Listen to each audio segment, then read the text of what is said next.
Hope Shifa nakawombe owa program wewunyisa omwagalwawo eyavaayo kutambuliranga ku mazima n'okukugusizanga ensonga. Kale nno tumugoberere tetugenda kwejjusa. Agenda funirawo mateeka.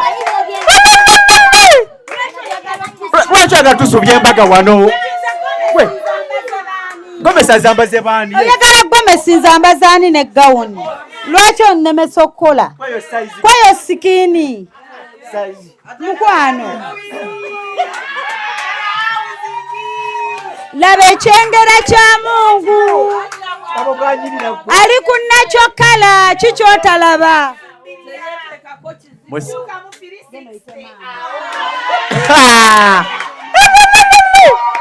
Kali musirika anoonya omukulu. Mwe.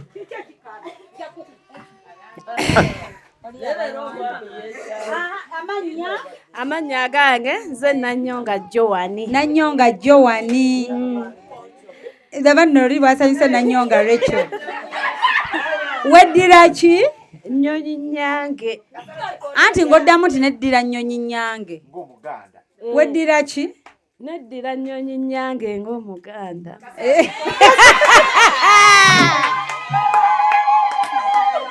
Bannange abali eyo abali singo mwetegereze. Tereera mu kamera. Dikiriya. Osoma ddiini ki? Ndi Mukatuliki. Mama wo yeddira ki? Ngabi.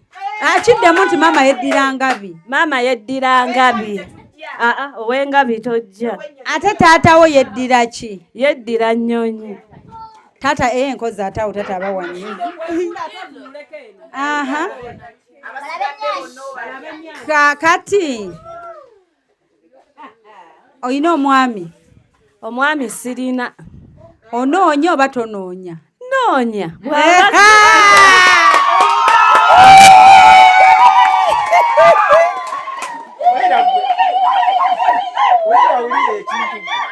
Aha. Onoonya omwami atya? Omwami gwe noonya mutono muwanvuko. Yogera omukutu gwammwe guno. Tanoonya mulangira. Mento owuwo nga si mumpi.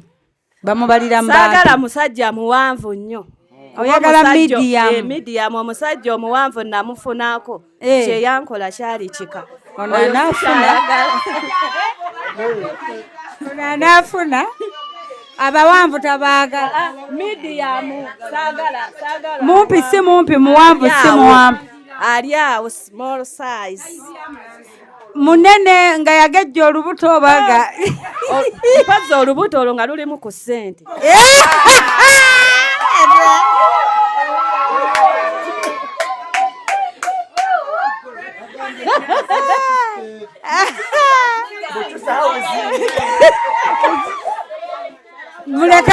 Muleke munnammwe akole ebibye ng'anoonya ebibye. Temumukozesa bimulemesa. Tebanjagala bw'aba nfunye tanjagalako kabina. Nina keeko. Omuntu biki by'otayagala mu musajja? Saagala musajja akuba. Nange simwagala. Kati ng'onkuba otya ku myaka gino? Nze bankuba. Kyekyanjija nayo kati tusabula. Mukama nga simusobola ndaba mu mutwe mu kawompo. Kati olowooza omumpi gw'onaasobola. Ng'ali awo medium tuyinza okubeera ng'era kale. Okay. Kaakati ogambye toyagala kukuba ekyo kimu ekyokubiri. Nga musajja wa ddiini ki? Nga wali muleke Millicent gwalemesa obufumbo bwa munno. Bwekiri ddala. Munno anoonya mwogera ne Hedigaalo. Naye ali confused. Ate tusaba nga mutwali confused nga. Mu ddakiika 2 aba anoonya, mu ddakiika 2 aba yafuna. Kati muleke omukwano gwaffe baneekyanga.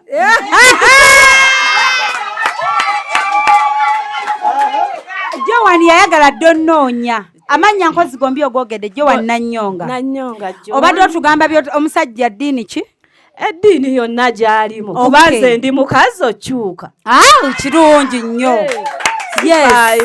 aha obadde otugamba biki byotayagala mu musajja ekisooka talina kubeera tayagala golola mukubi wa ng'omi saagala musajja twagala byakufuula punching bag saagala musajja akuba omusajja ow'omumwa oyo n'alingiriza ebisigadde byonna kasita obaamu kasente tewali buzibu.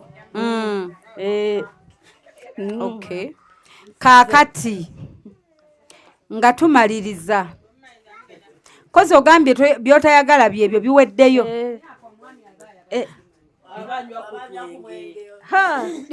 omwenge bw'aba anywamu akatinitini nga si kaamaanyi akabeera ku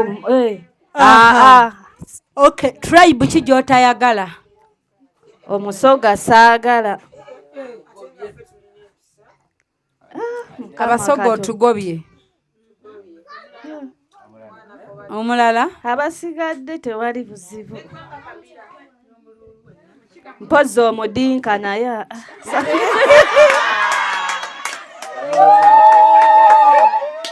Gadi abuuza wamulozaako?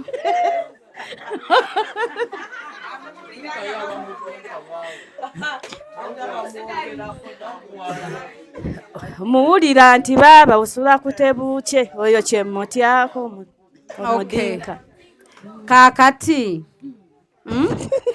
otubulidde byotamwagalamu ne byoyagala obimazeeyo byomwagalamu. Yes. Okola mulimu ki? Nsiika byakulya. Naye bw'aba nga nfunye tusobola nankolera bizinesi etegeerekeka kuba eno tenjamu gye nkolamu.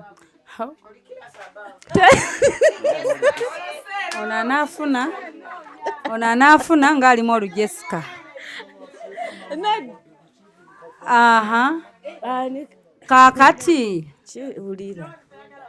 Kaakati olinayo ku baana? Nina bameka? 3. Olinayo abaana 3? Okay.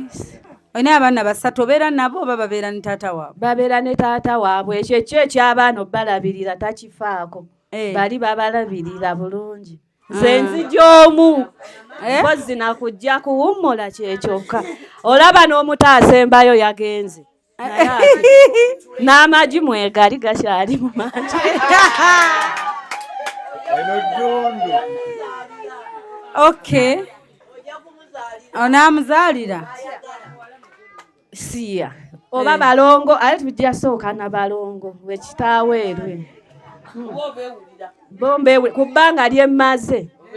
Kuba ndudde. Era n'amala ajja ndowooza 2. Olina ebibuuzo?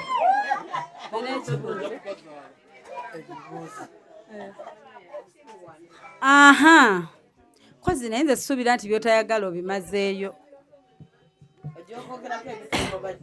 Okitegeera atandike. Anti bwe muti onoonyanga asaaga myaka ki gyotayagala? Alina kuba kwemeka. Njagala okutandikira ku myaka 3 n'okwambuka. Ng'olina emeka? Nze nina 32. Kati oyagala wa 3? N'okwambuka waggulu. 3 mpaka ku 10? Mpaka ku 10 y'amaama. Kasita kaakati Joan omusajja bw'ababa bakutwalanga second wife tugeze ayinza okwagala naye ng'alinayo mukazi we. Ng'alina mukazi we owokubiri. Kyova agambye byotayagala tobimazeeyo. Tekigaana bw'aba alina mukazi we owokubiri naye ng'obusobozi abuyina. Ekyo si kikulu kuba teri musajja w'omu. Oli lwedde omubba? Ndi lwedde omutwala ate n'eri ayinza okuvaayo. Maka agasooka maama kati kitegeeza toyagala mufumbo.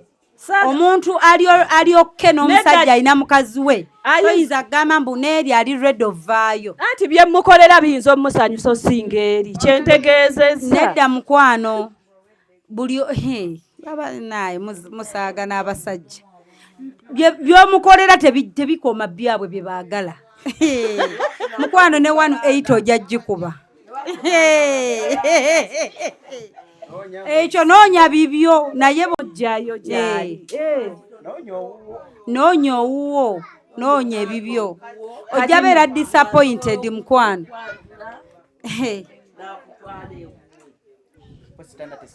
Oyagala mikolo oba ne bwe giba tegizze? Njagala mikolo. Anti abamu ayina owuwe aba akukweka talina gyakutwala bya mikolo.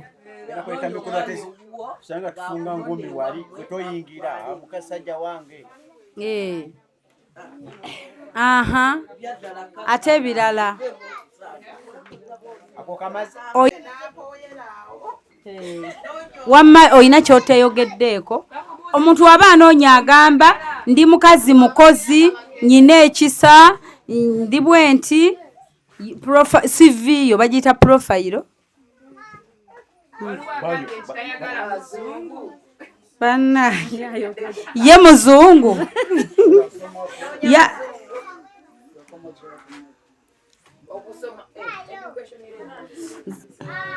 bakubuuza wa mambo education level yo. Saasoma sijja kulimba okubala mukafulu ndi mukubala sente ndi kafulu. Nze ne sente tuli tuti.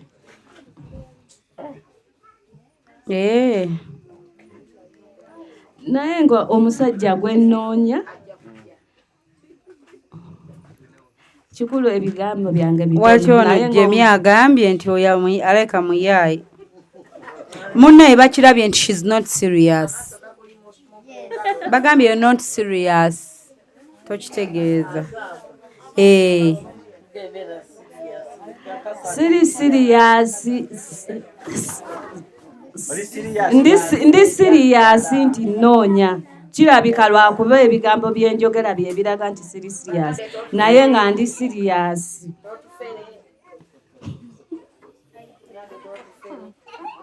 Bagambe tatufere. Naba beebuuzisa nga bwe yabafereraani.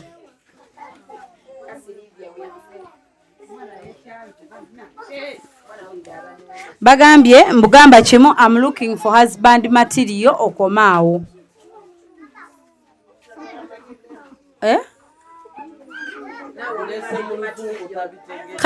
Kati wabazze nga muzungu mumuleko omukazi gwe lwaki mugata bitegedde. Kale mu bigambo ebimaliriza mukwano.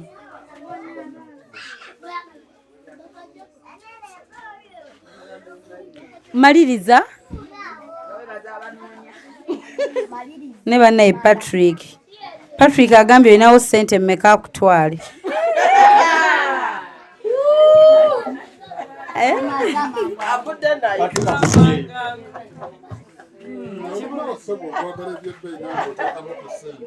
Wabale kunoonya. Tulina omulala anoonya. Tulinayo omulala anoonya. We have 10 me. Sawa mmeka. Sawa. Otolufudde lw'abanoonya. Oli aluddewo nga waali. 10 minutes. 10 minutes. Zigenda wera ssaawa 3. Okay, Faruku ajja abuuze ku bantu. Faruku jangu obuuze ku bantu. Tusanyisa obbalaba abaakatuuka nga tunnyuka. Tubadde bakunnyuka ku 2. Ne tugamba katongeremu 1 hour tubalindeko. Mutuuse wabulayo 9 minutes tuggalewo.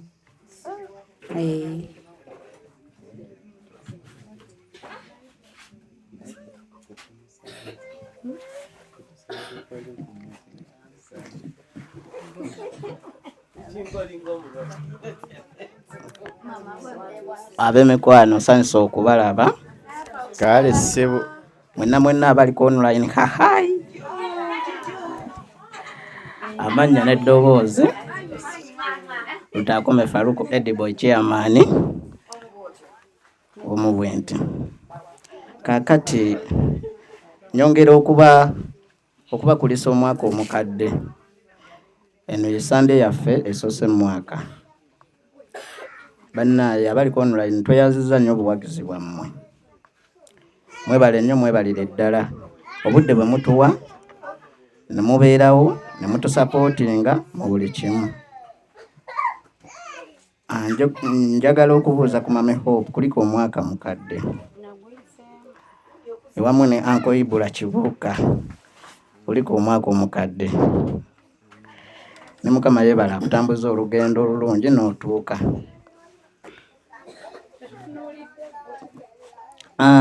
Nze nzaali wano eno mu maaso gammwe omwaka guli eri omukadde gwampisa bubi, gwampisa bubi naye si nnyo, saanyiiga nnyo bwe kityo kyalina okuba, naye sikisabira ku guno mwaka. Guno mwaka mupya, buli kimu kipya, ebyo byakoma. Nenyongera okwebaza buli omu ebibaddewo social media, abampagidde, abatuwagidde, mwebale nnyo, mwebalire ddala. Naye nze ekituufu nze sinnakifuna. Njagala omukazi nga bwe nabasaba abaliko online n'abali wano mwenna nti kati wenneesalirawo luli kyantama butami. Kaakati neesalawo bwe guba mupiira ngubakubemu muguzanyise. Njagala musalewo era munsalirewo ku bakazi bonna abaliko, buli mukazi avaayo mukubireko akalulu. Nze yenna yina gwe munaasalawo gwe ngenda okuteeka ewange wali kukaala amatendo ddundu. Nze sigenda bagamba nti nno nalonze ono oba nnonze ono. Nze nkyanoonya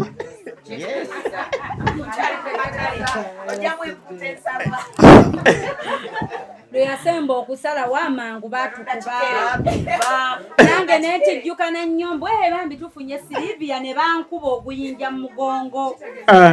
Temwaliyo kati nakoowa. Kakati mwabakyali abali lwedde mujje, nze nkyaliwo. Nze sijja londa kuba lwe nalonda Jali miwunyo. Egyavaamu gyali miwunyo, maziga nakukaaba.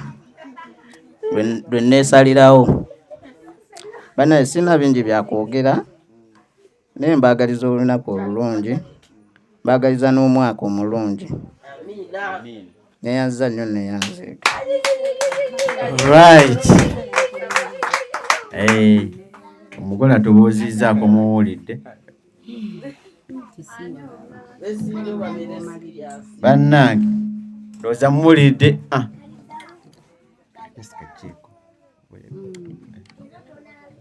So bannange twaniriza brother waffe yadaze late brother Ibrahim, webale kujja oba osanze ekisimanyi nga tukulisa omwaka omukadde ate n'omupya twagala oguyitemu bulungi kukubeere gwa mirembe nate.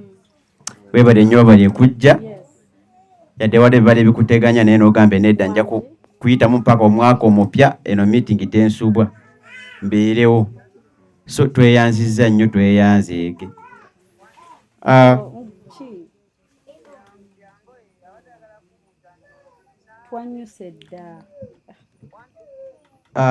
Abatulaba mwenna nga bulijjo Sunday tubeera wano tuli ku mulamwa gwa Garden Medicine Project, era buli Sunday tuba tunoonya buwagizi bwammwe kubanga tukyali bayala mu ekyo.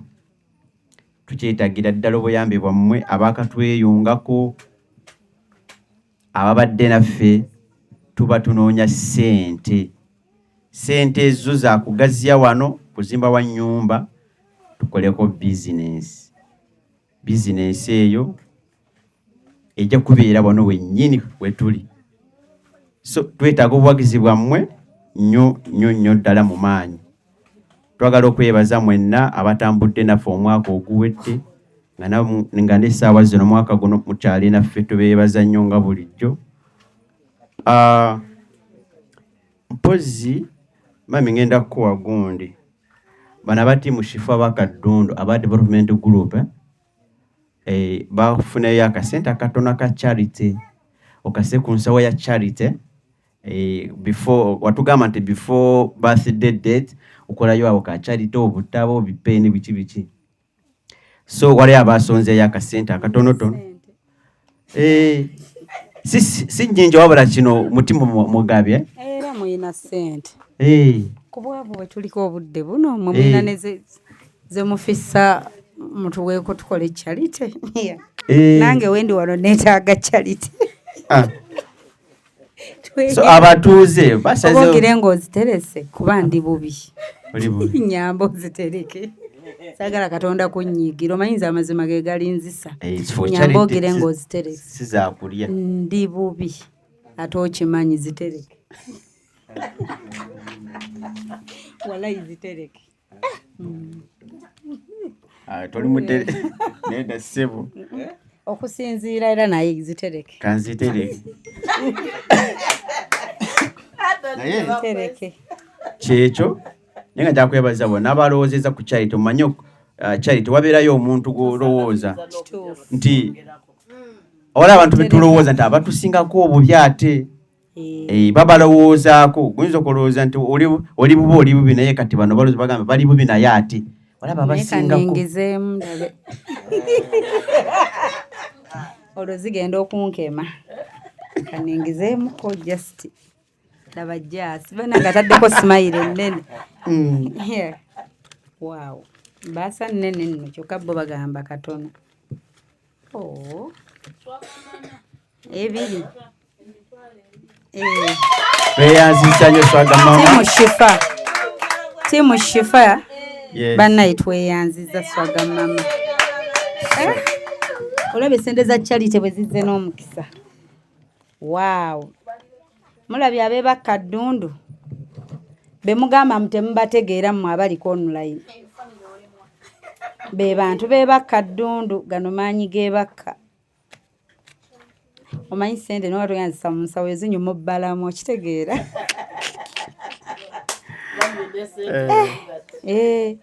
sente zino nnyingi zitereke saagala zikyamya mu kkubo kyamu era ng'abazituwadde amannya gali kuno charity from team Shifa Bakaddundu nyina gye nayonoonera nno obudde bwange gye bwali tebugasa kati ndi n'abantu abamanyi nti wadde eno tuba bubi naye ate wabaayo abatusinga okuba obubi omanyi mu birthday mbadde natuuse dda nga ngamba charity erabika ennemye naye bo bankyala nze baategesedde ezaabwe naye bannange Mr. Asaf yatuwadde 50,000 Miss Namata Harriet Vice Wuli Vice yatuwadde 5 Daihadwa Hope 10,000 Mr. Faruku 15,000 Hajati Mlindwa 3,000 Miss Nakate Rose mutwalo Miss Betty Kabuye mutwalo Mr. Gadi mutwalo Mr. Obedi 3,000 Miss Goleti 15,000 Miss Goleti ya Hedigalo ne Mama Sumaya mutwalo je mutwalo 7 team Hope Shifa Bakaddundu mwekubereko mbala bakikoze awo full figure agamba ati kaniyo team even kaniyo team kanihi mujja kutya banna ate zange zeyongereko wow ezo zivudde wa Mumbejja mwongere ku listi yes Mumbejja naye mwongere ku listi banne kanzireke ndi bubi bazitereke birthday kyabulako wiiki 2 bannaye tugenda kukola charity tujja kulonda ekifo gye tugenda tukati bantaddemu ate charity jazz gye nadde ngamba nti charity erabika egaanye tujja genda tukole charity nno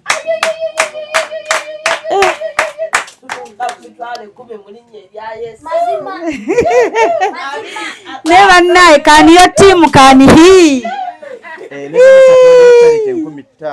Wow. Mpulira nkankana nokankana.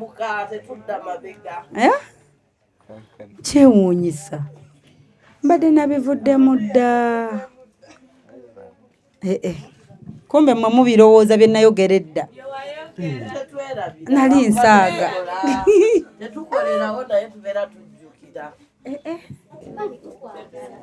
Mwanje. Era nze nga abana abadde tebanasobola ngamba nga bwe bana abaleese era tujja kazigere nga zisigala eyo tweyongere wiiki endala etuyitemu. Okay.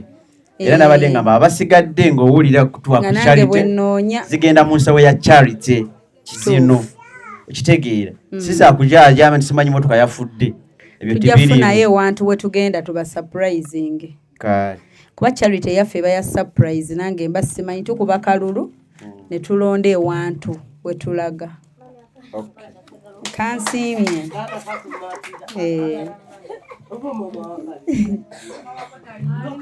So kyekyo ababadde bakikozeeko nga bakitandikirawo mbeebaza nnyo ddala kinene nno. Yabadde tukomplainingira season bwe yatusaze obwavu bungi campaign simanya sente zaabuze abeddundu bo baziina balina neza charity kitonotono ntono anti obwegasigemaani zino sente eziri wano waliyo omuntu ng'azinoonya akole business nga yagabwe enfuna 10 nze mba mmaze ensuubula abula kabalumye yabage okumanya Jessica munamwagadde labayo yabagambye sokola eki kyogere olaba era negina emikolo gyaffe olukwayagala agyonoone olwokuba si naye wulira Jessica okumanya atugoberera yabagambye oli tiimu ki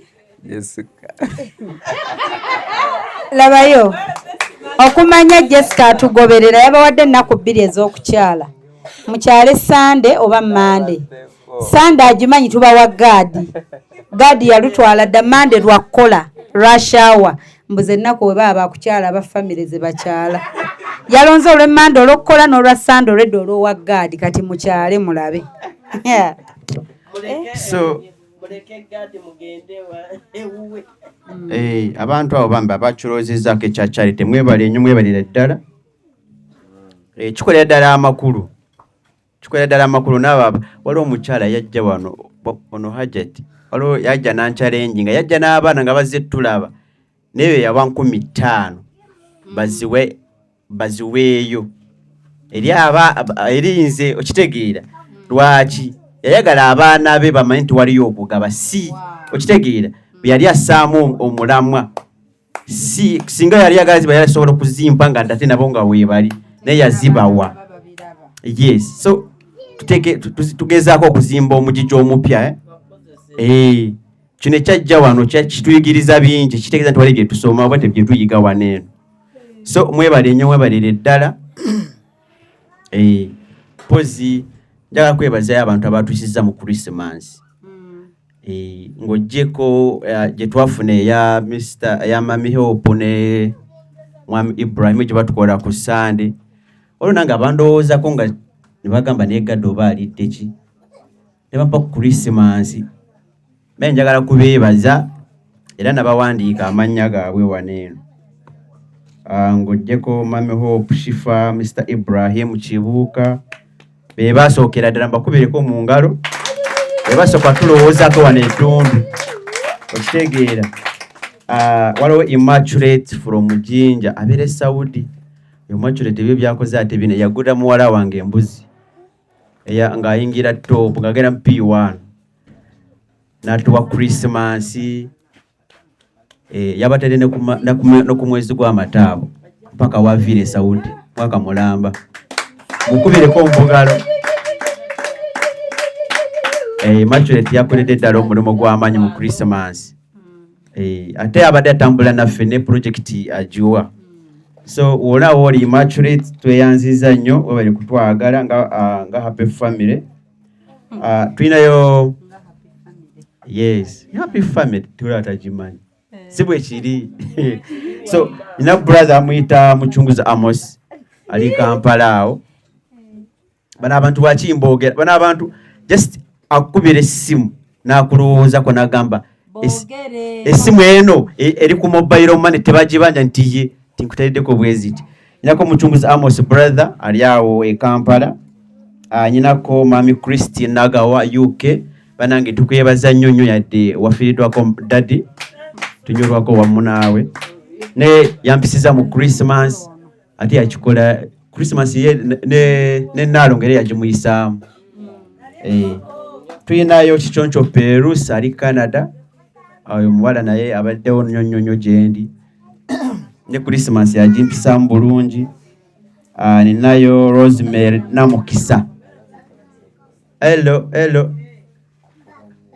Ninayo Rosemary Namukisa from Saudi naye yampadde Christmas n'omumbedda w'ebusoga. So abantu abo mbakubireko mu ngalo beebale nnyo beebalire ddala. Nga bwe mbagambe nti omwaka guno oguwedde tubadde n'obujulizi naye ate tulina abantu bazze batambula naffe nga ne mame ne bwabeerawo naye abalowoozaako nga ezo n'obbalootako.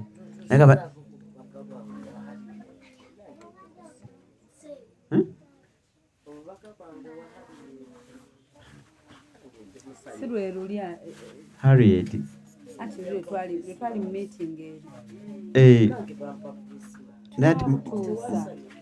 Nedda mbadde bano abampanze nganze. Bano nganze okitegedde. So twagala kwebaza bano abantu batambudde naffe nga ne kozi eno nga ng'oggyeko kozi eno nga naye kozi endala batambula ne Mami Hope ate nga ne kweno baali naffe. Okitegeera abantu abo abaleese nga nange nina obujulizi guno omwaka. Okusookera ddala yali Mami Hope Shifa yaleeta obujulizi wano ebakka ne twekuba embaga wano neekwata mukubireko mu bugalo. Omulala yali Mr. Kibuka Ibrahim ne ttiimu eya Great Opportunity. Yes. Band eyo yona group ya so tuyina abalala ninako jara kwebalizaako abantu bo nawe b'osobola okwebaka n'olootako. Tuyinayo Anti-Flo buli kozi yonna ebeerako agibeerako ate si yo yokka n'ez'abalala.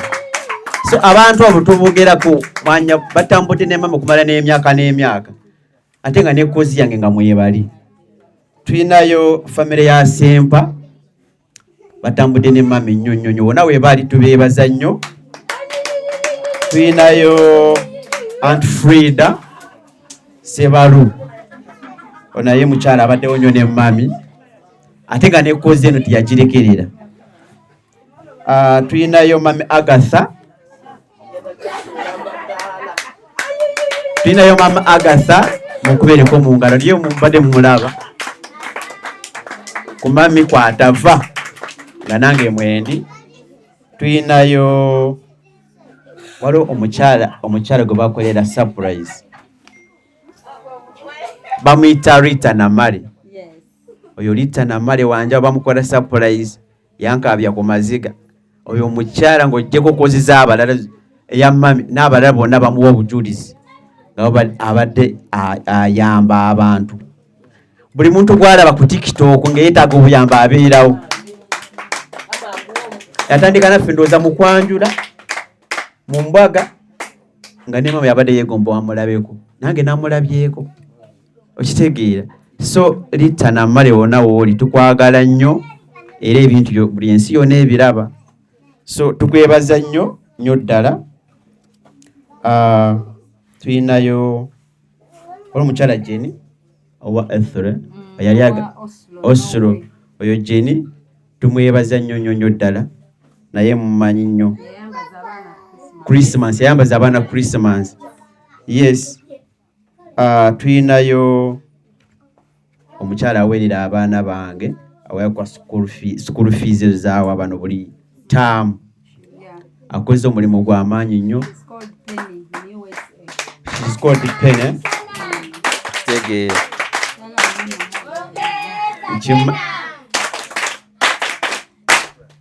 So abantu abo batono naye ate mama atambudde n'abantu bangi naye bano bw'oba oboogerako era naye ne bw'aba yeebasa aloota baloote okitegeera ekintu ekyo. So yes, so tubeebaza nnyo era nze mbeebaza Kensusu kubanga bebale well wishers. Yes, nga ye era kuva ddaye nga bwe tuwandiika. Yes, okitegeera. So waliwo well wish oyo ye yagaana okujja era waliwo yatwa ssente awo nga well wishness spini yange eriwa waali. So tubeebaza nnyo nyinamu babiri. Okay, so ne well wish tumwebaza nnyo ddala. Ate tulinayo ba die hards ku TikTok okwo, tulinayo ba King herself, tulinayo ba die hard wa Hope Shifa, Rest wa Hope, Rania, Nasas Nowerin, Swag Mama, ba Shaibi, Rachel Nasaz, Nyombi Shadia. So banji. So abantu abo benjogerako namwe mubadde mubawulirako. So tusobola baleka amabega nga tubibaza Kensusu. So tubeebaza nnyo mwebere kuteeka ku mutindo ne tiimu yonna online family abagoberera Mami Shifa abamutusiza ku subscribers 20,000. Yes, ekitegeeza nti kitegeeza mumwagala nnyo. So mwebale nnyo, mwebalire ddala okubanga muyimiridde naffe okutandika koze no yatandika mpaka nakati. So mwebale nnyo, mwebalire ddala era nebaza mami ye muweereza takimanyi naye nga ye muweereza ajja kuweereza ggwanga. Ye ajja kuweereza ggwanga oba ki? Tuli mu myaka 6 nabo ngamba 10. Okitegeera. Christine agamwogedde omuntu yenna gwenjazika ku mukwano gwange botamukwata bulungi manyi oli ku muntu wange gwe myaka plus. Uno namba 3 namwogedde ko ntukubanga yategedde. Mami Christine yate. Oh yes. Tuli myaka 8. Frida Sebalu 8 years down the road kubanga ndi ku Star TV. Kitegeera. Yeah. So Christine Nagawa yasula Ddundu ne bucha nagenda London. Christine Nagawa half London 4 years. Yina mutuma half London ife tuli mu half London mwe tuzanyira. Atukoledde ebintu byosoba kunnyonyawo ne biggwayo. Tulina enkoko wano project Plant Chicks. Wezena vira Plant Chicken ziri wano project yagitandikako.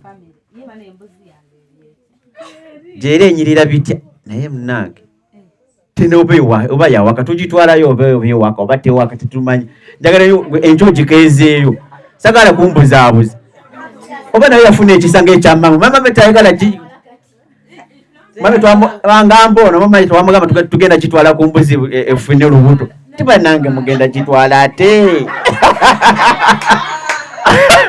bajiteke embuzi atya ekyagigezeeyo kisinziira naye boyfriend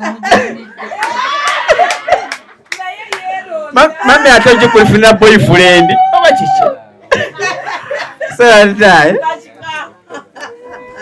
naye bana tubeebaza nnyo banange bwe mulaba nga tunyiriddeko katono nga Millicent afunye ku mubiri mumanya tulina family aba batulowoozaako kateeta kugamba abantu nagamba nakubeeresa lwakusindikira message gadi Christmas ogenda kulya ki tegeera ateekako emitwalo 3 eze wa gadi nga tomusindikire na message oba tomubuuzizaako ye nakukubira essimu. bantu mmwe mwebale nnyo okunjagala, mwebale kutwagala nga famire, mwebale kwagala abantu b'eddundu. Ate olwo n'abalala bo baagaliramu n'abange era kati nga bw'oli ono Harriet, waliyo Harriet bwampa alowooza ate ne ku Harriet munne, Christine bwampa alowooza ne ku Naalongo. Amanye Naalongo balidde Christmas, tinange simanyi angamba tibalidde n'amuwaayo. So tubeebaza nnyo ddala, mwebale nnyo, mwebalire ddala okutwagala. Ate na guno omwaka twagala mutambule naffe, temutukoowa kubanga tuli bayala era twagalira ddala ssente eza pulojekiti eno eggwe. So ngenda kubeerako abantu abatubuuzaako katono. Brother Ibrahim ali mu pululu, ayinza okumaliza nga waliwo wagakwasizza. So Brother Ibrahim tugenda ku akazindaalo kano, otubuuzeeko.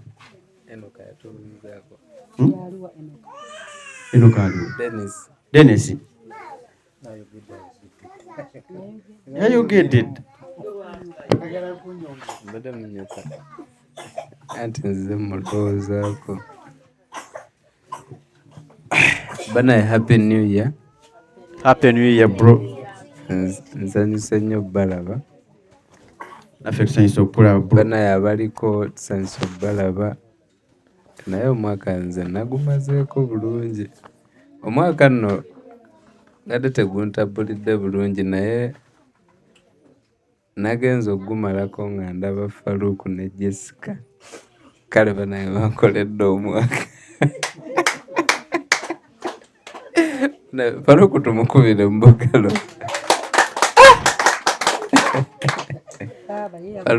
Faruku oli musajja nnyo. Naye nakati n'otaswala kukyogera mu lujjudde mbuto nalaba. Faruku omwana amanya Oluzungu, omwana ayogera Oluzungu, omwana wa kukubo lyewaffe, mwana waffe kaliisizo, kyotera gwe ngodda mu byekiyaye mbuto nalonda va kuba naabe Namayumba. Omwana waffe oyo fe tutwala Jessica bekiruma kibakole ki. Naye nga nanyumiddwa nnyo Faruku, nadde ndaba Faruku nga sikakasa nti ye Faruku bulijjo gwe mbeera naye mu zi meeting. Faruku wayitiridde oba yasengukayo eno nga naye ajja buzzi buli lwa Sande. N'abeera ku biiki eno gye Faruku weyagadde omwaka guno taata. Omanyi nga tumalako omwaka nzijukira omusajja yagambanga nti omwaka guno gwa bujulizi. Omanyi nze ebigambo mbiwanye ekitiibwa. Omusajja oyo yagambanga omwaka gwaki gwa bujulizi, naye kyemmanyi ne Faruku ali omu mu bagenda okuguweera obujulizi. Ennyina be nabadde nabo mikwano gyange nga twogera ku mwaka nga ngubala ng'omwaka ogusinza okuba omuzibu. Sitegeeza mubi, ngambye ogusinga okuba omuki omuzibu, naye nga tulowooza ku bizibu ebyagubaddemu n'obuzibu obwagubaddemu. Obwedda tumaliriza tugamba naye kasita ye gaadi kumubeeredde mwangu. Simanyi omanyi omutobereyo ne weegomba abantu naye ng'ate bo nabo balaba birala. Nze waliwo olw'embeera eyo neŋŋana naye nze ndowooza gaadi guno omwaka gumunyumidde n'empulira essanyu. Simanyi naye omwaka guba muwanvu, oyinza okulaba nga ye takyagubala ng'ogunyumye, naye nze ekigufuula nti nkakasa nti gwe gusinza omumunyumira nti munange mwe yakubira Millicent embaga.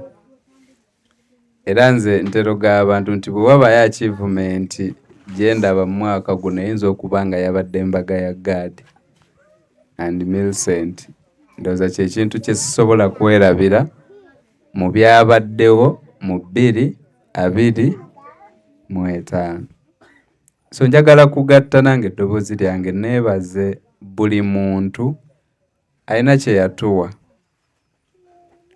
okulaba nga tukola omukolo ogwali omunene ffe gwe twenyumiririzaamu. Nakati nze ebifaananyi biri mu ofiisi yange mbiraba bipya, ate buli abirabako andeetera okunyumya olugero. Oyo ye gaadi, twesanga bwe tuti, yannyambanga, yakolanga charity. Kati nze nabiteekawo okunyumisa ofiisi, naye ate binetera okuba nga buli ajja tubidisikasinga. Okitegeera? So neebaza abantu mwenna abaakwata kyonna kye mwasobola okuba nga tusobola okukola omukolo guno ne gukola ki?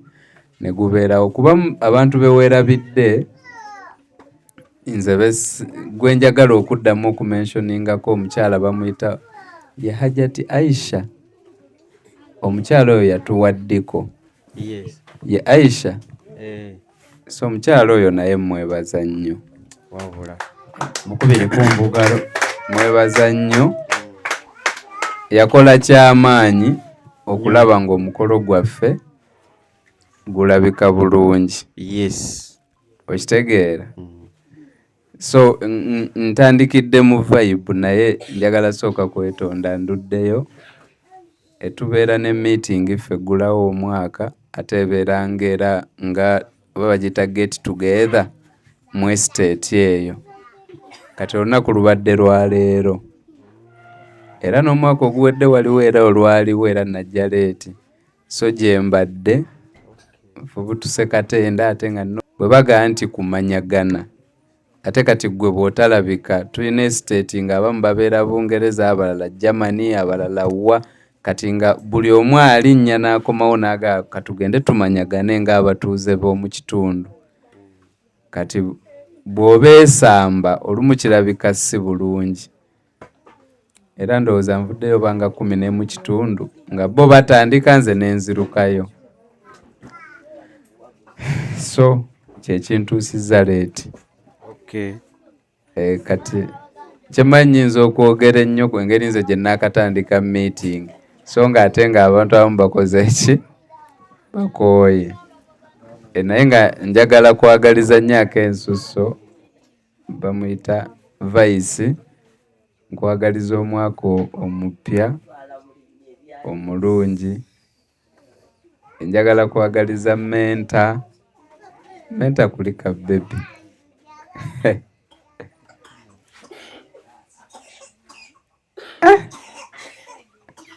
Omwana wakite wamuzaayira mu mwaka omupya IPEC. Naye nga twebaza nnyo mwenna be tubadde nabo ne tumalako omwaka. Tusuubira nti ne guno tugenda gutambula ffenna. Ate twebaza ne Katonda okuba nga tetufunyeemu batuva ku maaso. Omanye ekyo ekintu lwe kitaba mu mmwe, abantu basobola n'okyerabira nti nammwe mufa. Era n'otakiraba nti na kinene okuba nga otuuse ku mwaka. Oba ne mutakiraba nti kinene okuba nga bwe mutuula ate temubaddeemu gwe bababikira. Nga kale tubadde ne baganda baffe abatuvuddeko, bazadde baffe naki, naye nga ffe nga bwe tutuula wano nga tewabaddeewo mawulire maki. So Katonda tumukubireko obugalo obw'amaanyi.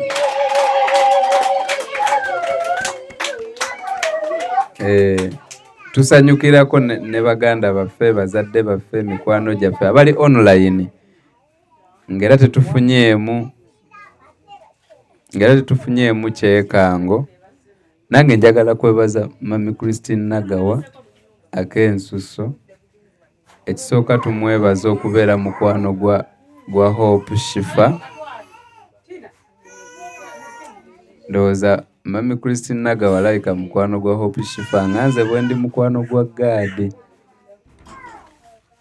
Kuba Gaadi yangatta ku bantu nange ne bafuuka mikwano gyange.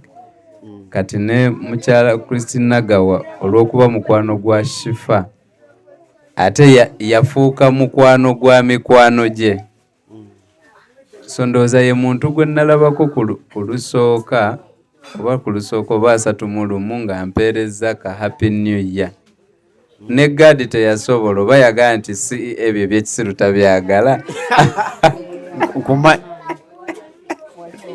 ne gadi nze negasi yakampa naye omukyalo oyo yagala ekiba kibe nze mutabani waffe kamuweereza olinga wabuda okujjako gadi kyeyasobola olinga muchina gadi sebo yampeereza bifaananyi naga bannamwandu bo balaba olaba bye bagenda okulya nyine yampeereza miceere biki ime oyo gwembadde ngamba yawadde ono omwezi yagulira gundi embuzi bambi ime tweyanziza nnyo tweyanzeege waliwo ebintu byotunulira n'ogamba nekino nange nkirimu nga toliimu dairekiti naye n'owulira essanyu n'ogamba bino twabirootangako.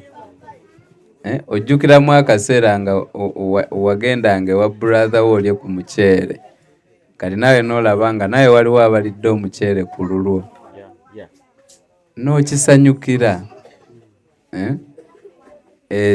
Ensi musobola obbaamu ebizibu naye wabaawo obuntu obutono obwo obukuwa essanyu n'ogaawo waawo nange nali simanyi nti olunaku lujja kutuuka nga nkolaki ng'ekyo tukisobola. So tubeebaza ababeerako abatulaba ne mutubalamu amakulu kubanga omuntu waalabira abantu abali wano naaga akambeeko kyembawa kiba kitegeeza n'abakola ttiimu y'oluseke nyamunyamu luseke biki naye nga oli avayo naaga abo bonna mbalese kaŋŋende ne bano abantu b'eddundu kiba kinene bannange. So banaye tubeebaza nnyo kubanga olwo ezitulaba komenti ezitumalamu amaanyi oli najja n'agamba ki ekigenda mu maaso wano biki bino byendaba ng'akulaga nti tagoberera nako yadde naye ate ne bakulaga nti waliyo omuntu agoberera afa naye omumanya nti bannamwandu bakibuuka nabo balye Krisimansi nti waliyo gwe bayisa vice ng'amannya gaffe ge twatuuma wano mu kusaaga ng'abantu baagakwatira ddala nti bamanyi head boy bamanyi head girl bamanyi siwowo Basegeera lengera bwazimbidde eri mwaka guno gulabika gugenda omunyumira.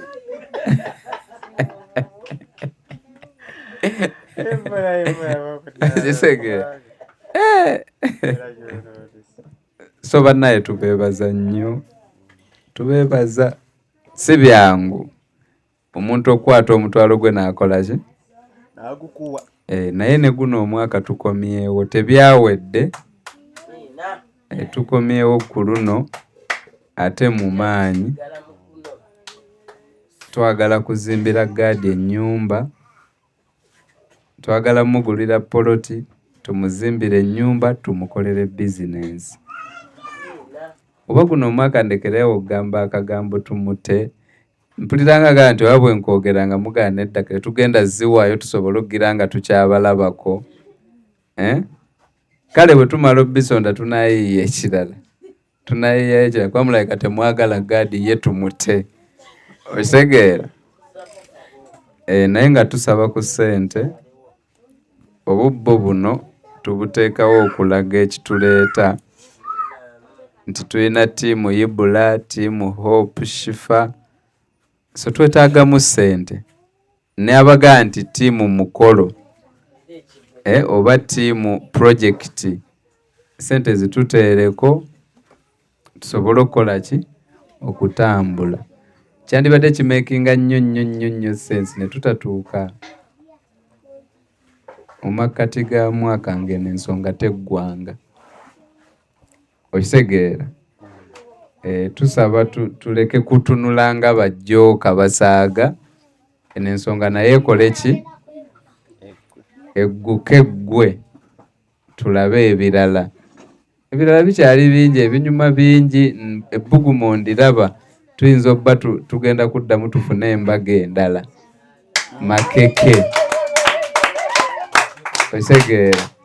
Omusajja ssebo kati ali mwezi mulamba 2 anoonya mukyala yeeroboza dde na dde ayagala sibafaamu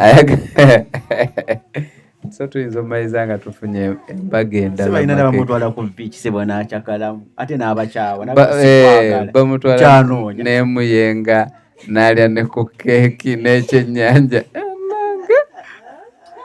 ate n'abagamba noonya sikwagala enaga bye yaleese tebimala twongere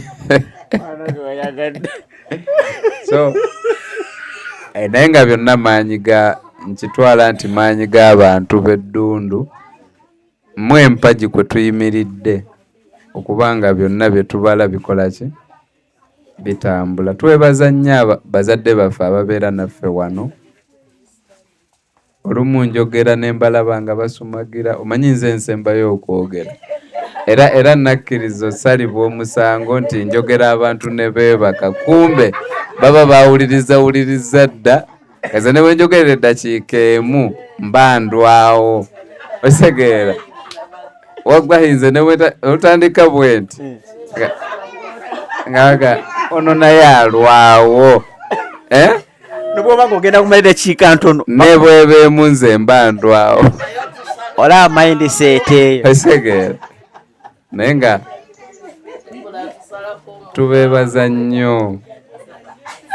tubeebaza nnyo bambi ababeerawo otwo ne tubaluma, naye nga mugaa nteekwa okusooka okuwuliriza omuntu asembayo ku muzindaalo, okitegeera. Tewali kikolwa kyokola mu nsi nga tekijja kusasulwa. Ekyo kyo nkikakasa. Yadde Abaganda akagero bakageranga ak'okusaaga nti kyosiga kyokola ki, naye ge mazima. So kutuula kwammwe wano nze nkyogera nkikakasa nti tekujja basala. amiina. Empozi saagala va ku muzindaalo nga seebazizza Hope Shifa, nkwebaza nnyo. Byonna ebitambula wano nkakasa nti ye mutwe, era bw'agaa nti leero sisobola, ffenna tuba tetukola ki, tetusobola. So nnyabo tukwebaza nnyo ddala. Omanyi bwe nali nakasooka okulaba Shifa neegombanga nnyo mmusemberera n'okulaba engeri gy'akolamu ebintu bye. Ng'olumu ngamba kale singa nange mbeera mukwano gwe nga Gadi bw'ali. Naye kati ekiseera kituuka n'omusemberera n'olaba ne kano kabebi akadde wano akamusemberera n'obyerabira n'otandika olaba ng'owa bulijjo, okitegeera. Otandika omulaba nga wa bulijjo, n'otandika n'omugeraageranya nga ggwe. Era in fact olumu mmala kutuula, waliwo lwe namala otuula ewaka, kati ekyo takimanyi naye kati kankikonfesinge wano. Waliwo lwe namala otuula ewaka ne nga naye ggwe ndekerawo okulaba Hope nga ggwe si wa bulijjo. Ddayo omulabe nga bwe wamulabanga luli, lw'ojja osobola okukola ki, okusigala ng'omuwa value ye.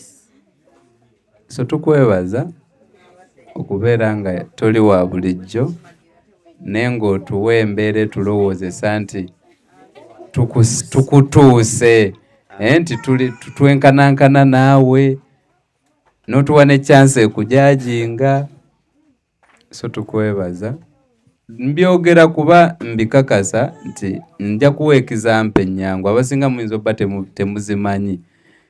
Nze empa zange Faruku yayinza obba amanyi kyenjogerako kati, naye nze lwaki ngamba nti Hope si wa bulijjo, ffe Hope yatusanga tulina ekirooto kyaffe ekyokugenda mu Bamercent, naye nga byebintu bye tunyumyako nga bw'onyumya okugenda mu jjana, ogenda mu ggulu, oyogera ku ggulu naye nga mu mutima oga naye nga tuzze mu by'amazima gyeriri, nga baliwaana nnyo ekisusse. N'abali tusomesa ku bye baatukola ku nsi kuno bayinza obba nga gyeri ne balitwagaliza. Kati ebintu by'ogenda mu bya Millicent ffe twali tukirabanga oba ogenda mu ggulu nga kinene. Gumanyi kitegeeza okugamba ogenda ewaabwe w'omuwala naye ng'ate omuwala gwe mwagala okyalira ng'ate yanoonya akawunga ke mukwano gwo kaanaalya nga yalina onnoonya butto naye ng'ate muga nti tulina okugenda e Kabaale naye ng'akugamba mbu bwe naawona tujja kgenda e Kabaale ng'ate akkubira nagayibula mpaayo ebiri era tulina kye tugenda kulya.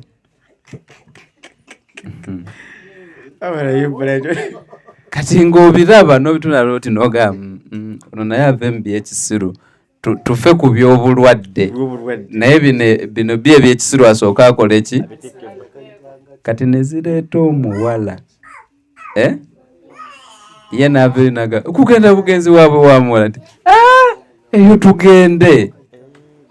Okitegedde n'omutunuulira nzijukira olunaku namusanga wano ayambadde awo ekitengi mbu bagenda kufumba mbatunuulira olwazizaze waliwo akawala ke bakola nabo eri ku Hoshi Fashions bambadde tiimu nobatunuulira nogakati oba ate bano bazze kuzannya biki eddundu kati nga n'ekigambo ddundu sikimanyi naye nga ntunda nenga kati ate oba bazze zannya biki bano ate bagamba ate ku surprisinga kyali wange ate mbw ate be bafumba buleero njagala mbafumbire ku mmere mulyeko.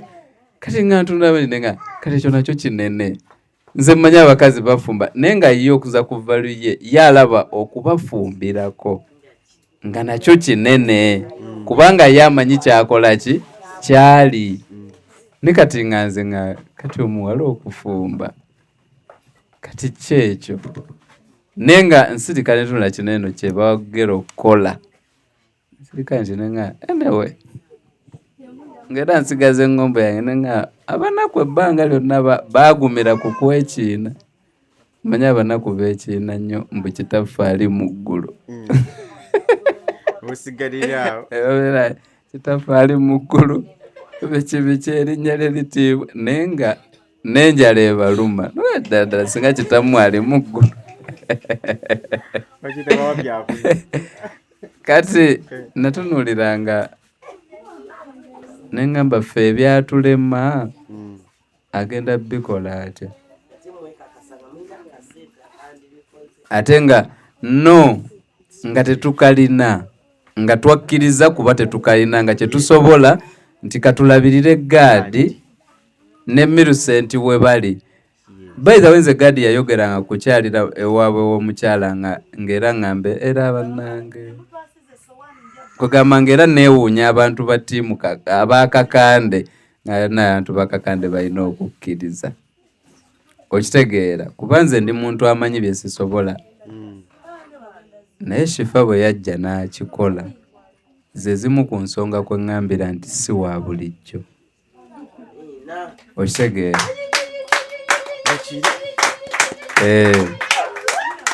byebimu ku bintu kwensinzira ne ŋŋamba si kumusuddiya ebimu ku bintu kwensinzira ne ŋŋamba nti ono omukyala si waki si wa bulijjo. Era olumu manyi ndi wa lugezigezi nnyo manyi okubeera awo nga njagala mulabe nga bwe ndaba abala naye ne nzijjukira naye nga si wa bulijjo byakoze sisobola kukola ki ebyo yakakola sinnabikola.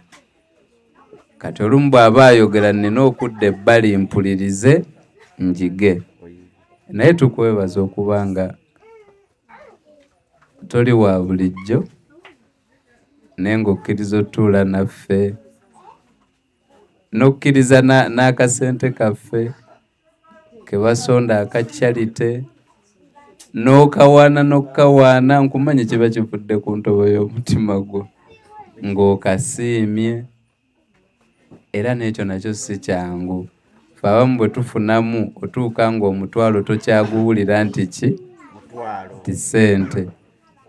So tukwebaza okuba ng'otambudde naffe myaka kati 2 mwaka nga 10 2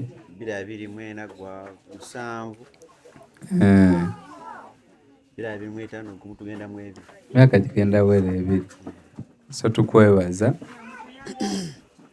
kati ne ttiimu yo yonna kuba nkimanyi we batali tobeerawo. Ttiimu ntegeeza nze online family yo bentegeeza.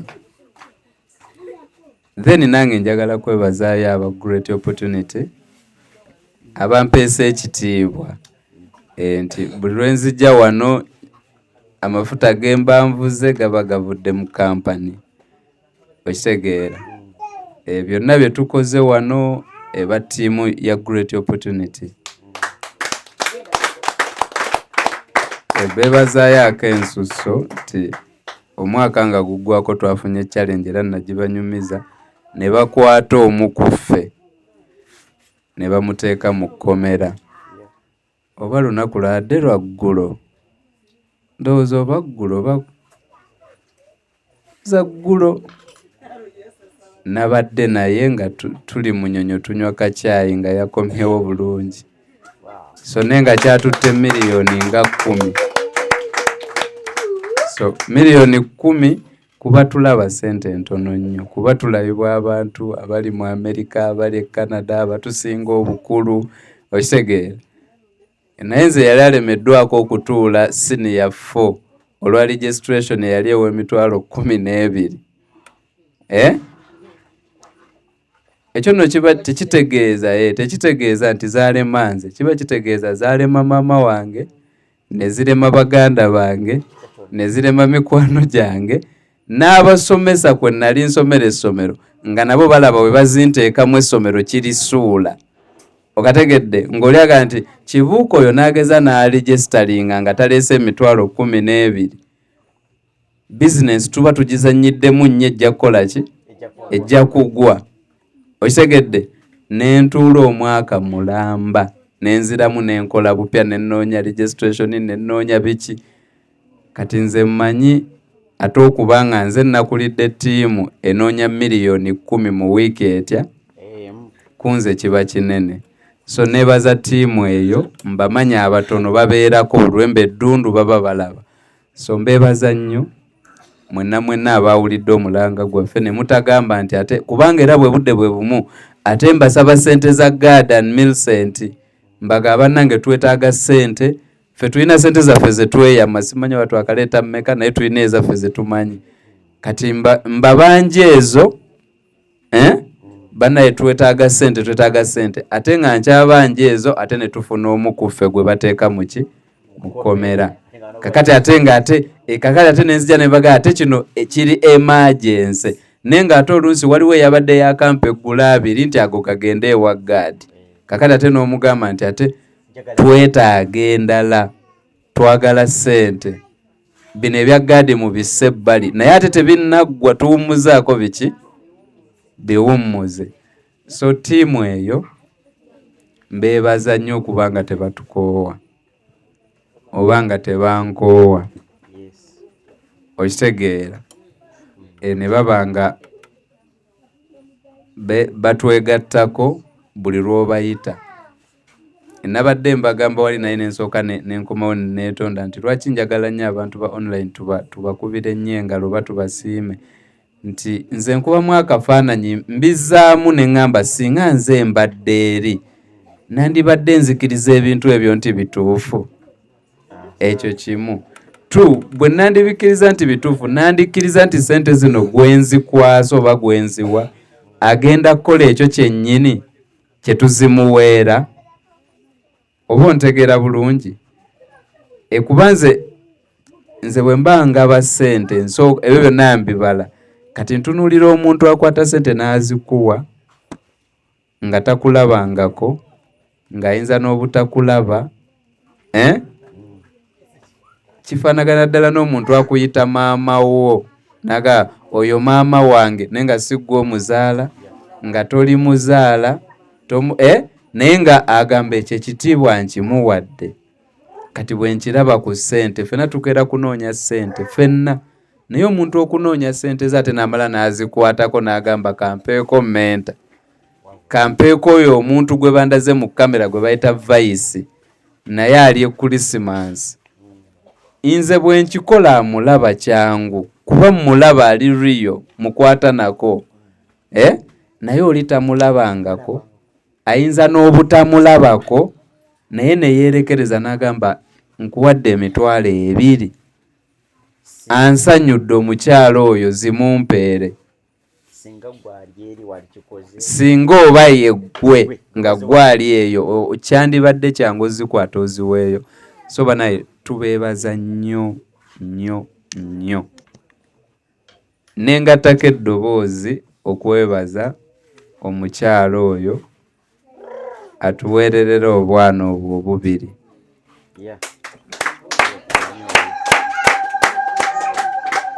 Era n'ennyongero saba nti bw'obaayo n'omulala tulina wano obwana obwatuziniranga ennyo obwatuyimbiranga tulina obwana bwaffe wano bungi naawe osobola okukwatayo kamu. Nina omusajja gwenfolowinga gwenjagala ennyo bamuta Dr. Strive Masiyiwa naye yakyogedde ku lunaku lwa 3 message yatuwadde yagambye kati awezezza emyaka 2 nga yakeera n'asalawo nti buli lunaku olwa 31 ayina abaana bagenda okukwata agabira ebitabo biki ebintu ebyenjawulo. Lwaki mu kampani ennene mugagga nnyo y'omundowooza mubabala abagagga 10 mu Afirika ali omu kubasinga naye ayina ennaku ze yateekawo nga sente zonna ezikolebwa mu kampani yange oba mu kampani zange zonna mu nnaku 4-3 zonna zigenda mu charity. Okitegeera era charity yamukola kwa 31 naye ng'ate alina ekibiina ekirala bakita Higher Life Foundation ate ekiwerera abaana naye n'agamba kino ekintu naawe osobola okukitandika n'otandika okugamba nti buli mwaka nga kuggwako oba buli mwezi bwe guti oba buli ttaamu bweti ninayo abaana bengulira ebitabo n'okiteeka ku kalenda ng'okikola. Kati abaana baffe bonna bano abali wano singa tufunayo abalala abatukwatirako banaye bagendaga naye banaye omusajja tasiima batwebaza kuyamba ate kakati ali mu kusabira balala. Njagala bajjukiza nti eno sirinayo mwana wange ate sirinayo yadde wa muganda wange naye okujjako twafunyeyo Hypec. Abula yoyo Hypec yabbye basale nga tannaba na kumera manyo naye gwe abantu bamanyi okwetega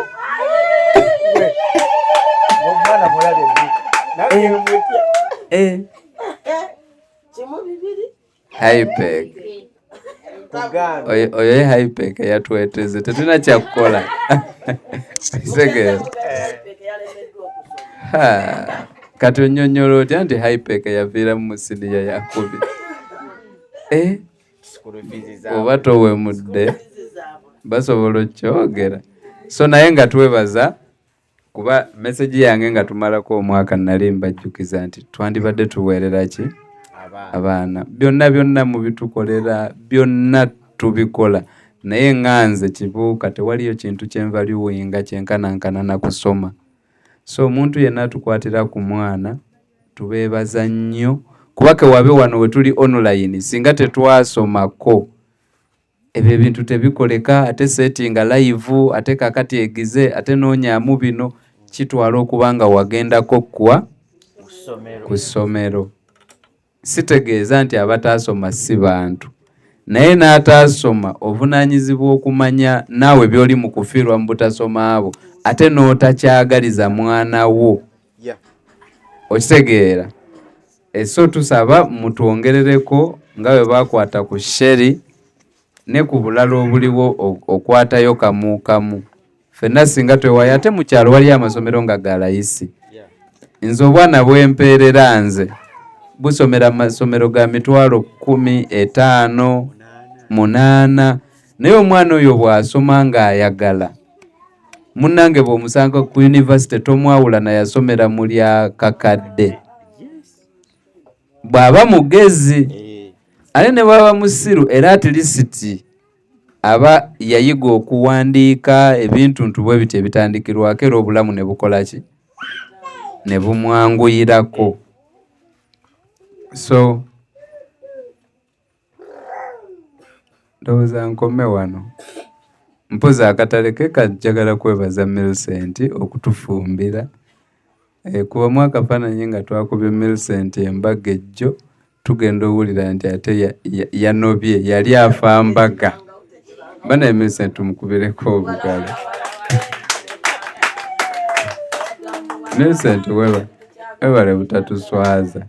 Abantu babikola ne tusigaza bifaananyi ffe abamu tumanyi n'okukola emikolo photobook ne bagaano zinona nga nti mugenzi obimala nga baakoze eki nga bayawukanye. So twebaza Millicent okuba nga totuswazizza nga abantu bwe twabalaga nti ye mukyala asaanidde. Bayinza obba batya buti naye batiire ddala. Nze njagala kuwulira mawulire nga malungi agakwogerwako. Bwe basirika basirikire ddala nga bwe bakikola mu kyaki. So Millicent tukwebaza nnyo. Katusuubire tusabire n'omugole waffe anajja owookubiri. Gwendaba gwe muli mutuleetera.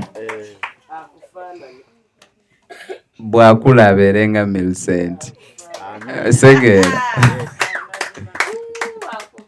Muganda wange Dennis yadde saabaddewo naye jjukira yampeereza akameseji nti budde bwonna naye agenda kukyala gye bazaala omukyala gw'ayagala okutwala ewaka.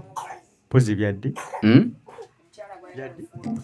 Tujja kubaayo ku Lwomukaaga ennaku z'omwezi 10. Omukyala gw'ayagala okufuula aba mukyala. Jjukira oli aba abadde akyala naye kati agenda kufuuka mukazi.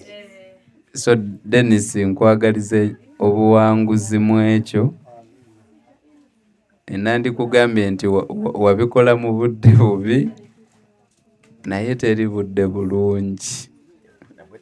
Oyinza okwesanga nga tukaaba January ate ogwokubiri ne guba muzibu nnyo ate ogwokusatu ne gukaluba nnyo. Okitegeera kati jasi tulina kwagaliza bwagaliza buwanguzi ate kirungi oli mulokole. Katonda n'atema ekkubo awatali ki? Awatali kkubo. Nga mukazizaamu maanyi.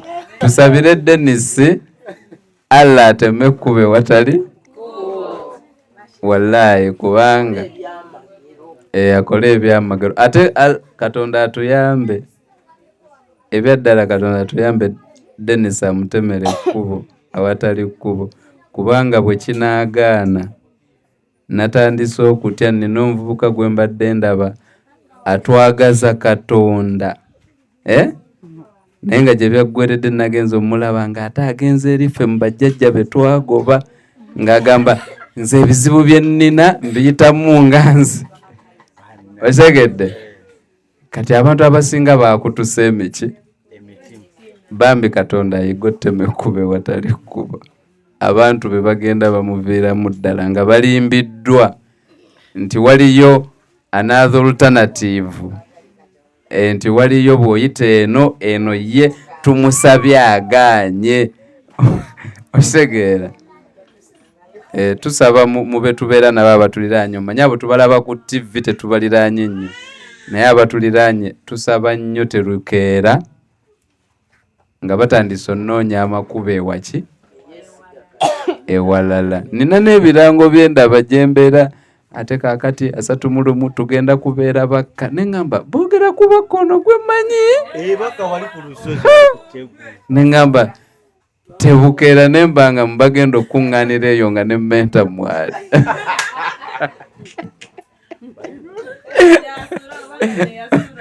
Simanyi menta 31 wasula. Menta toddira amaanyi gaffe n'otandika okugawa olusozi. Okitegeera? So tusaba Katonda Dennis akutemera ekkubo ewatali kkubo. Omukyalo oyo bakwanirize bulungi bireme kufaanaganako bye twasanga e Namayumba.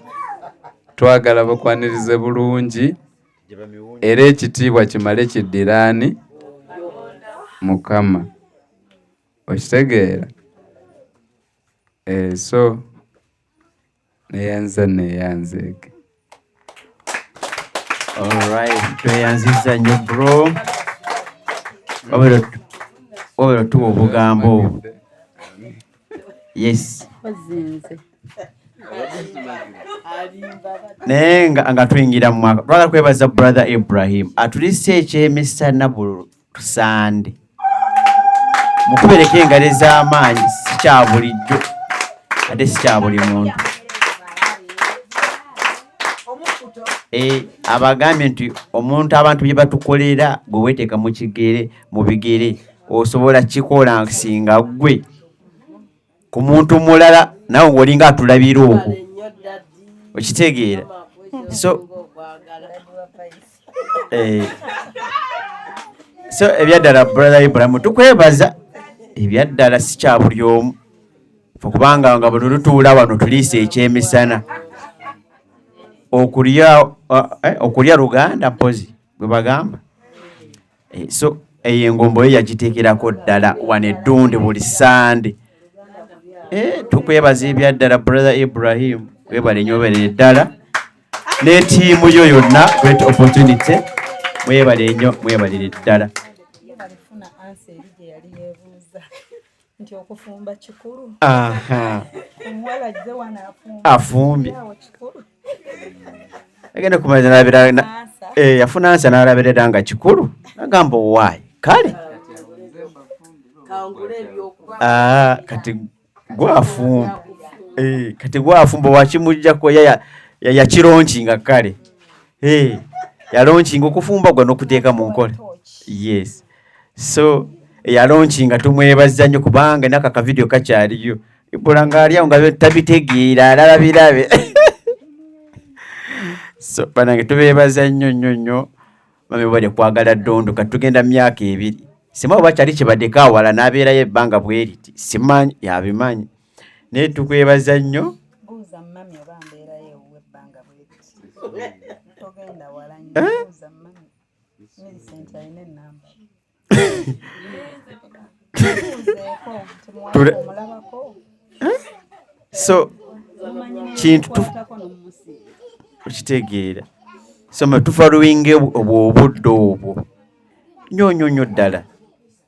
Webale nnyo obeere ddala okutwagala ffe baana abajja ne beeyagala naawe kati singa ali eyo yeyagala naye ataddemu nga Jessica bwe yabaera gizaawo n'ayita ku mazzaawo n'asanyukamu naye neyeyagala weekend naye kati weekend abeera wano enkuba keetonye abeera mu bisooto enfufuka eje era emukuba enkya alina okwoza mmotoka eyo ng'avudde eno Ddundu naye nga yazenga enyirira bitya okitegeera ekintu ekyo naye nga wula takyekaanya tatwekaanya.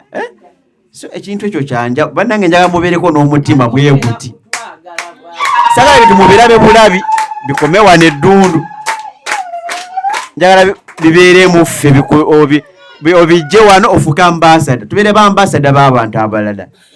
Naye bw'osanga waliwo online nga waliwo charity yeetaagisa naye kikwasaganye tukubanga Eddundu waliwo yali akikola gwe nayigirako okitegeera. Bw'osanga omwana mukubo wali ng'akusinga obunaku muyambe bugule ekikomando kya nusu 10 mugambe genda olye okitegeera. So tubeere ba ambasada b'abalala bamenye nti mami wali abantu basomesezza kati bamukiikiridde nga naye atwenyumirizaamu. Yes, osange nga Ibrahim alina ba top investors nga bava Ddundu basheri nga ba top investors. Agenda kusanga Mirazi nga yazimba dda May schools okitegeera kambe naye kabagamba naye kati oyo high peak wagenda okukulira shia ng'asomera Nigeria ng'ali ku May schools osaaga gwe. So twebaza nnyo banange mwabale kutusomesa lino ffe tubeera tusoma. So mami n'obugambo obusembayo ojja guno omwaka mupya ate katutuleetere Jessica ate tukomeko Jessica tubuulire gye wamujja Faruku gye yamujja tuleka message k'omwaka kale nayogedde nga twakajja tubadde mu lwali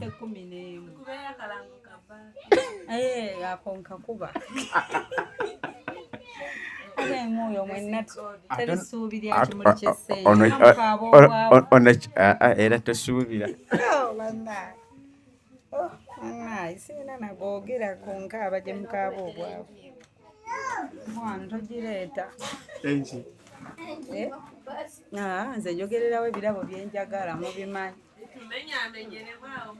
nedda mubishanze manyikiddwa amanyikiddwa omuntu wa lupapula toleeta siwaani zo toleeta simanyi biki bikopo byo Uganda oba zidoola oba biki bayo basira bali online yanga 2 lujja kuba lwakubiri nga 2 sirina pate sirina mukolo mbumbayisi tewali ebino sina kyentegese sizina bategeke mobile money batuwe sente wabadda ku ssomero ntegeke wabula kitegeera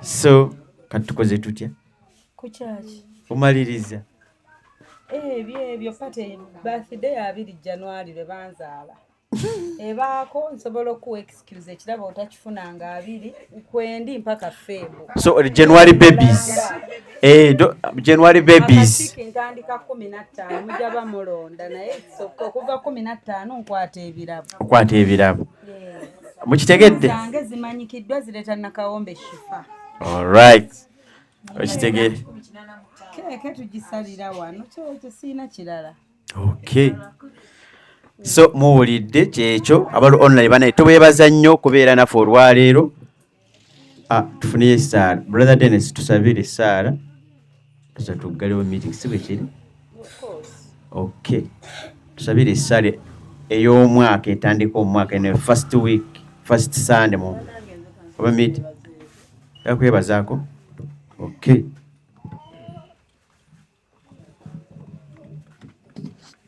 Siyimuka endowooza bannange Mukama mulungi ekiseera kyonna Mukama mulungi era zembeera ziweewa bannange tukubeko mu ngalo bannange twebaze Katonda eyatuleetera abantu bano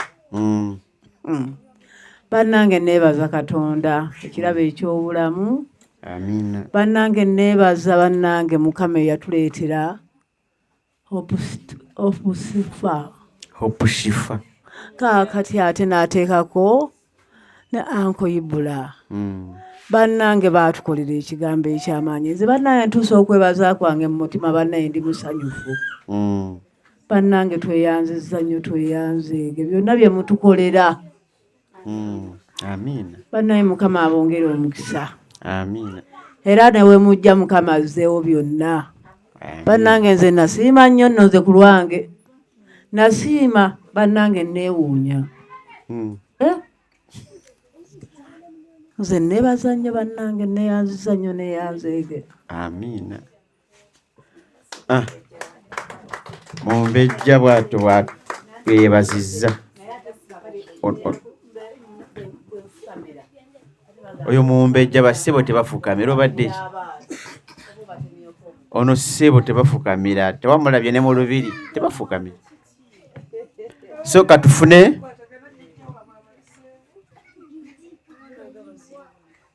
swauba katufune esaala tuggalawo meeting kyekyo Dennis twesaale Yesu yeebazibwe amin twebaze Katonda obudde bwatuwadde wano n'okubeera wamu naffe mu meeting eno n'okukkiriza ffena ne tubeera abalamu nsaba katwewombeke tusabe Katonda kitaffe Katonda Omwana Katonda Mwoyo Mutukuvu tukwebaza olw'ekiro ky'olwaleero tukwebaza olw'obulamu bw'otuwadde tukwebaza olw'okuba wamu naffe tukwebaza wano we tutandikidde ne we tukomekeredde tukusaba taata kkiriza nga bwe tuva mu kifo kino tukulembere tulungamye leka okwagala kwe kutubeere nga bwe tuli mu kifo kino kkiriza tusigale nga tulina omwoyo gumu. Tukusaba twongere obulamu obulungi, tuwe mwoyo amagezi okumanya n'okutegeera, ate nga bwe tuva mu kifo kino tukulembere n'esande eddako tusobole okukomawo. Byonna tubisabye kuyita mu linnya lya Mukama waffe Yesu Kristo. Amen. So our online mubasiibuleko. Bye bye. See you next Sunday. Hope Shifa Nakawombe owa program wewunyisa omwagalwawo eyavaayo okutambuliranga ku mazima n'okukugusisanga ensonga. Kale nno tumugoberere tetugenda kwejjusa.